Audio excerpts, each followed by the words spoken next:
Latest updates ఎప్పటికప్పుడు పొందడానికి big TV WhatsApp channel follow అవ్వండి. లింక్ డిస్క్రిప్షన్ లో ఉంది. సంగారెడ్డి జిల్లా నర్సాపూర్ మండలం మధుర గ్రామ శివార్లోని శ్రీ దత్తాలయ క్షేత్రం మహిమలు మహిమానిత్వంగా వెలుగొందుతున్నాయి. సుమారు 650 సంవత్సరాల చరిత్ర కలిగిన విశిష్ట పుణ్యక్షేత్రం దత్తాలయ గుట్టుగా విరుజులుతోంది. భక్తులు కోరిన కోరికలు తీర్చే కొంగు బంగారంగా కీర్తికెక్కుతున్న ఈ క్షేత్రంపై బిగ్ టీవీ స్పెషల్ స్టోరీ ఇప్పుడు చూద్దాం.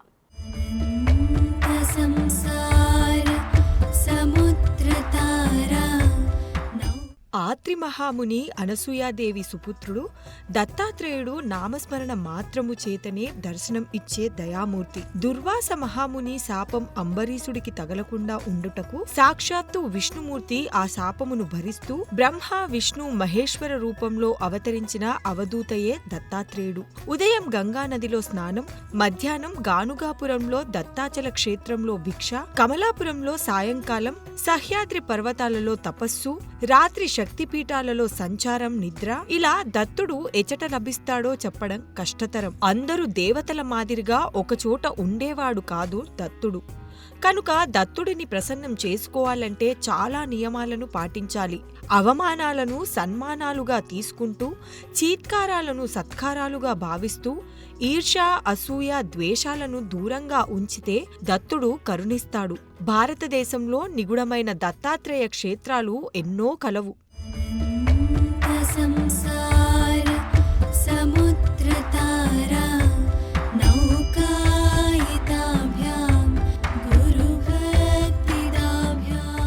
తెలంగాణ రాష్ట్రంలో సంగారెడ్డి జిల్లా ఆత్మకూరు మండల పరిధిలో మధుర గ్రామ శివారులో దత్తాత్రేయుల వారు స్వయంగా వెలిశారు. ప్రస్తుతం ఈ క్షేత్రం దత్తాలయ గుట్టగా విరాజిల్లుతుంది. స్వయంభుగా వెలిసి సుమారు 650 సంవత్సరాల చరిత్ర కలిగిన ఈ క్షేత్రంలో ఓంకార శబ్దం ప్రతిరోజు రాత్రి 2 గంటల నుండి 3 గంటల మధ్యలో వినబడుతుంది. శ్రీ గురు దత్తాత్రేయ స్వామి దత్తాత్రేయ స్వామి వారు అంటే త్రిగుణాతీతుడు, అత్రి అనసూయపుత్రుడు, విష్ణుమూర్తి 6వ అవతారంగా చెప్పబడేటటువంటి యొక్క దత్తాత్రేయ స్వామి ఏకమితి దత్తుడిగా ఈ దత్తాచల క్షేత్రంలో ప్రతిష్ఠితమై దాదాపు 650 సంవత్సరాలైంది.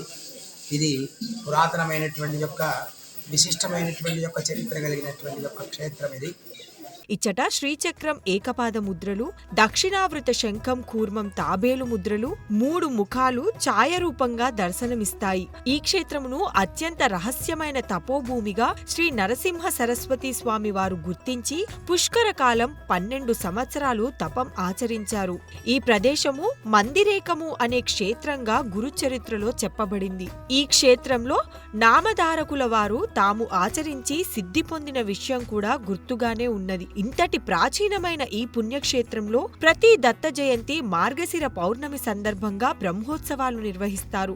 చక్రంతో కూడుకున్న ఈ క్షేత్రంలో విశేషం చెందిన హోమాలు, చతుర్విధి పారాయణాలు, గురుచరిత్ర పారాయణాలు శ్రీ దత్తమూలమంత్ర ఆహ్వానంలో నిర్వహిస్తారు. నిరంతరము 7 రోజులు అన్నప్రసాద వితరణ కలదు. దత్తుడు దత్తక్షేత్రాల్లో మధ్యాహ్న సమయంలో ఏదో ఒక రూపంలో భిక్షకు వస్తాడని పెద్దలు చెబుతారు. కావున ఇక్కడ నిరంతరము అన్నదానం జరుగుతుంది. ఈ సమయంలో అన్నదానంలో పాల్గొనడం వల్ల విశేష ఫలితం కల్పిస్తుంది. అరాకొర వసతులతో ఆదాయ వనరులు సరిగ్గా లేకున్నను వైభవోపేతంగా విరాజిల్లుతున్న దత్తస్థలంలో ఈ సంవత్సరము భారీ ఎత్తున బ్రహ్మోత్సవాలు నిర్వహిస్తున్నారు. ఇక్కడ వసతులు సరిగ్గా లేవు, మంచి నీళ్ల కొరత చాలా ఉంది. దాదాపు నేను ఒక 20 బోరింగ్లు వేయించాను. 20 బోరింగ్లు విఫలమయ్యాయి. ఇప్పుడు ఏం చేయాలి అనేటువంటి ఆలోచన ఉంది. ఒకే ఒక బోరింగ్ ఉంది, నీళ్లు సరిపోవడం లేదు. మంజిరా నీళ్ళు అడిగాము, మంజిరా కనెక్షన్ ఇచ్చారు కానీ నీళ్లు సరిగ్గా ఇవ్వడం లేదు. కనెక్షన్ మాత్రం ఉంది కానీ వాటర్ సరిగ్గా రావటం లేదు. రోడ్డు వేయించిస్తాము అని 10 సంవత్సరాల నుంచి చెప్తున్నారు, ఇంకా రోడ్డు వేయించలేదు. రోడ్డు వెడల్పు చేయాలి, వేయించాలి. వసతులు చాలా ఉన్నాయి. ఆ దత్తుడి అనుగ్రహం చేత ఇక్కడ ఎవరు ఏది మొక్కుతే అది జరుగుతుంది. విశేషంగా పౌర్ణమి 15వ తారీఖు ఆదివారం రోజు ఉంటుంది. ఆ రోజు వేలాది మంది స్వామిని దర్శిస్తారు. ఆ రోజు మంచినీటి కొరత ఎలా తీర్చాలి అనేటువంటి యొక్క ఆలోచనలో ఉన్నాను నేను.